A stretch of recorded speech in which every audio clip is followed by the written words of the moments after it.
अब आपने एक चीज़ पर ध्यान दिया, ये विट्ठल दास जी और वकील साहब जैसे लोग क्यों नहीं ऐसी प्रोस्टिट्यूशन जैसी जगहों पर जाते अपना मन बहलाने के लिए? इसका रीज़न ये है क्योंकि ऐसे लोगों को अपने काम से ही फुर्सत नहीं है। ऐसी जगहों पर जाने के लिए तो बाद में सोचेंगे। ऐसी जगहों पर वही लोग जाते हैं जिनको फुर्सत बहुत है और दिखने में जो अच्छे खासे होते हैं, जिनके पास पैसा बहुत होता है।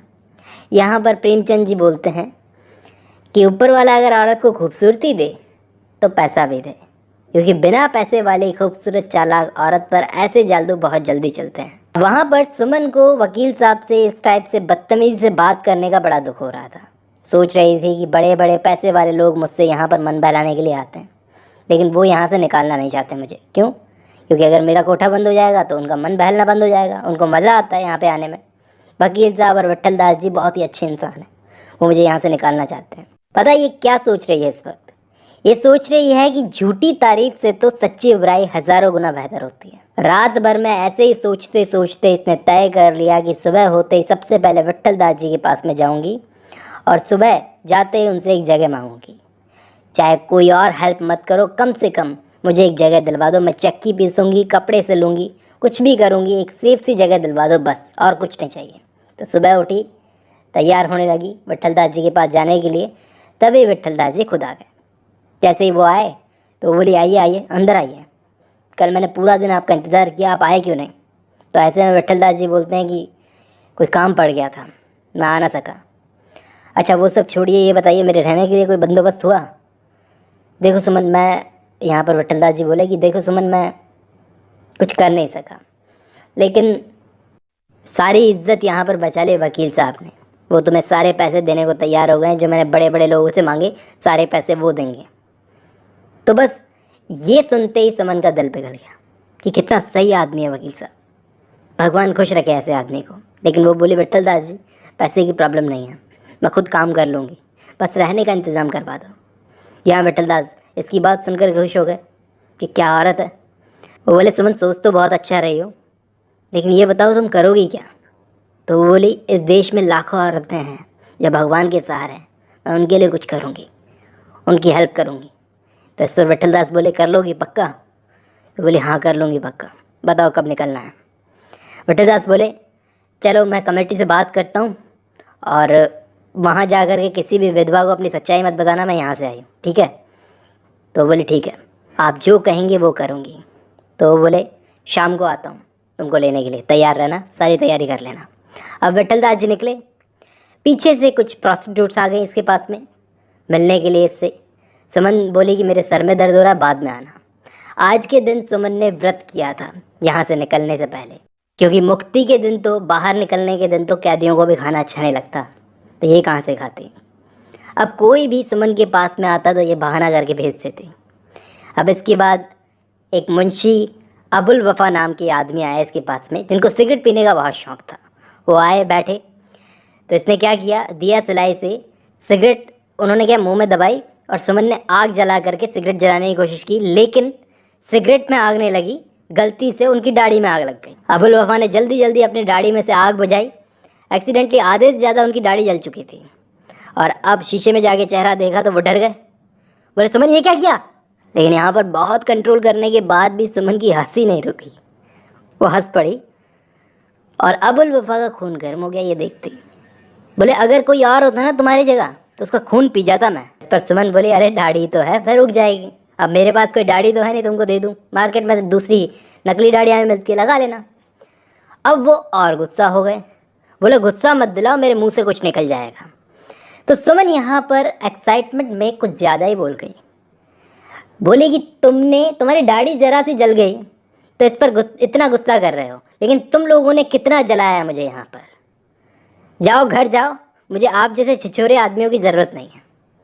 अबुल वफ़ा गुस्से में वहाँ से चले गए अपनी दाढ़ी छुपाकर। अब यहाँ पर ये सुमन उनके जाने के बाद में सदन के आने का इंतज़ार करती रही, क्योंकि एक बार लास्ट बार जाते जाते वो सदन से मिलना चाहती थी, लेकिन सदन एक बहुत अच्छा लड़का है, तो सुमन सोचने लगी कि आज अगर वो यहाँ नहीं आए तो अच्छा है, क्योंकि उसके आने से मैं जा नहीं सकूँगी यहाँ से। सदन तो आया नहीं, विट्ठल दास जी आ गए अपने बग्घी लेकर। इसके दिल की धड़कन तेज। आते ही विट्ठल दास जी पूछते हैं, चले, हो गई तैयारी? तो ये बोली हाँ। तो वो बोले, तुमने तो कुछ बांधा भी नहीं है। तो सुमन बोली, मैं यहाँ से कुछ भी नहीं लेके जाना चाहती अपने साथ में, तो ये सामान का क्या करना है फिर? तो वो बोले, विट्ठल दास जी आप इसे बेच देना और किसी अच्छे काम में लगा देना। चलो फिर, गाड़ी तैयार है। लेकिन सुमन बोली, आप 10 बजे तक का इंतज़ार कीजिए छत पर बैठकर, क्योंकि मेरे कुछ ग्राहक आने वाले हैं, उनसे विदा लेना चाहती हूँ। आज सदन आया नहीं था। दरअसल इसको सदन का इंतज़ार था कि सदन आएगा तो क्या सोचेगा। पता नहीं क्या हुआ, आज सदन आया नहीं था।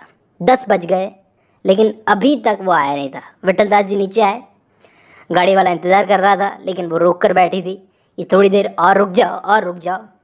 इसी बीच वो कई सेठों की बेइज्जती कर चुकी थी। जमन लाल को कुर्सी से गिरा दिया, पंडित दीनानाथ पर वर्निश गिरा दिया। शायद वो अब तक का गुस्सा निकाल रही थी, सब पर गुस्सा निकाल रही थी, बेइज्जती कर रही थी सुना सुना के। फिर इसके बाद ऊपर से विट्ठल दास जी बहुत वेट कर करके परेशान हो गए थे, वो पागल हो गए थे। वो आए, उन्होंने कहा कि सुमन अब बहुत हो गया, गाड़ी में बैठो। इसके बाद में सुमन को उन्होंने गाड़ी में बैठाया और मकान पर ताला डाला, और इसके बाद सुमन गाड़ी में बैठ के चले गए। यहाँ पर सोचने वाली बात यह है कि सदन जो रोज सुमन के पास आता है, उसी रात क्यों नहीं आया? इसके पीछे दरअसल एक रीज़न था। जब सदन को पता चला कि चाची को अपना कंगन मिल चुका है, तो सोचने लगा ये कंगन इन्हें कहाँ से मिला? सुभद्रा चाची को कंगन कहाँ से मिला? सुमन ने तो नहीं दे दिया। वो जानती है कंगन चाची का है, मैंने तो अपना पता भी उसे नहीं बताया था। या फिर हो सकता है ये डुप्लीकेट कंगन हो, लेकिन देखने में लगता तो नहीं है। शायद सुमन को मेरे घर का पता चल चुका है।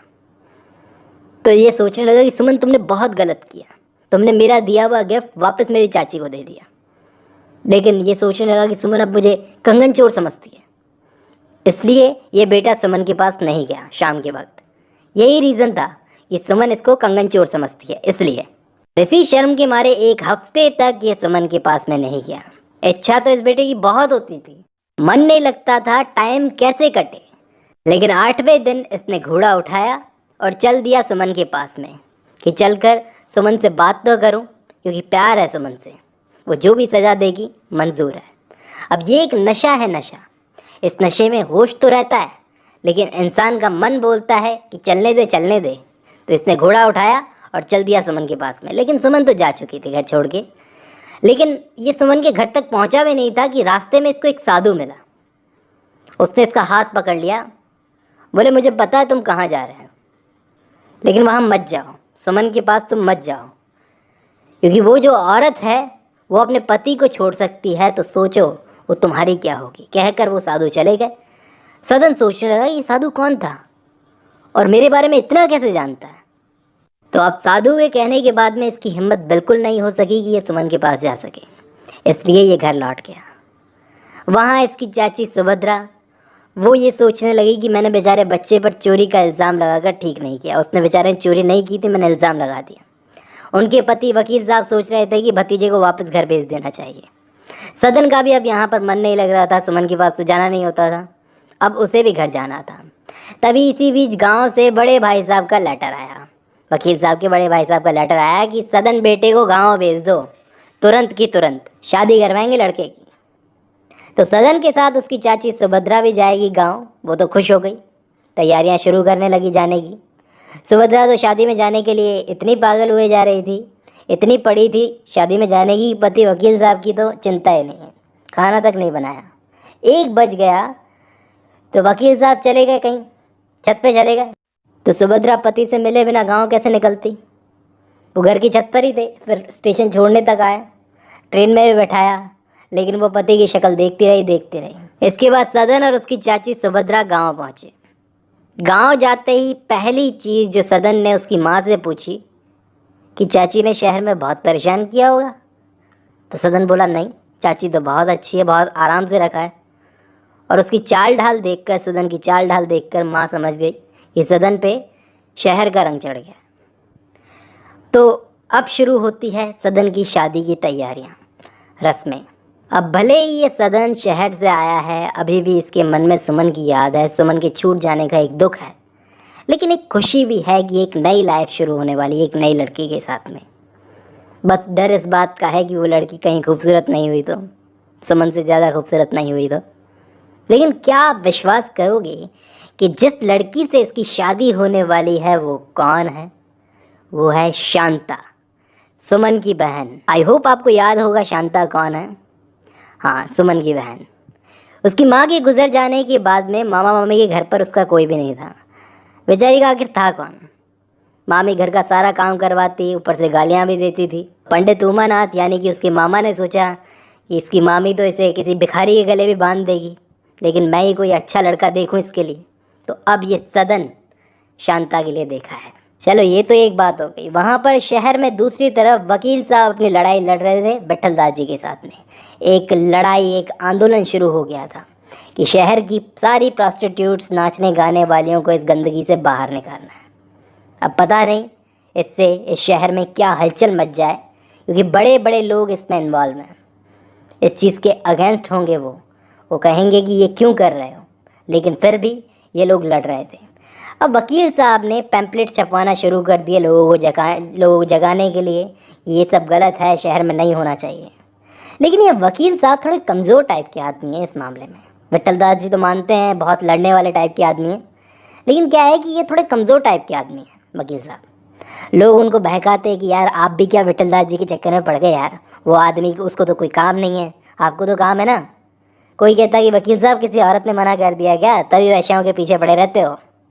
तो बहकाने की तो बहुत कोशिश की, लेकिन ये थोड़े क्या कमज़ोर पड़ जाते हैं।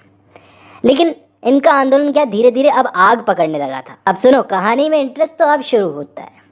गांव में भतीजे सदन की शादी को अभी 2 महीने बाकी थे। तो अब बीवी की तो चिंता नहीं थी, बीवी गांव में है, बच्चे हैं नहीं अपने, तो लगे रहे आंदोलन में, काम में भी ध्यान नहीं लगा रहता था। लेकिन क्या है, टाइम के साथ में गांव में भतीजे की शादी आ रही थी नज़दीक। तो वकील साहब सोचने लगे कि भैया गांव में अभी शादी है, और गांव की शादियां हम जानते हैं, नाचना गाना तो होता ही है वैश्याओं का। तो बड़े भैया आप गांव से लेटर लिखेंगे कि शादी में नाचने गाने वालियाँ चाहिए, और तेरी शहर में बहुत जान पहचान है, तो कर बंदोबस्त।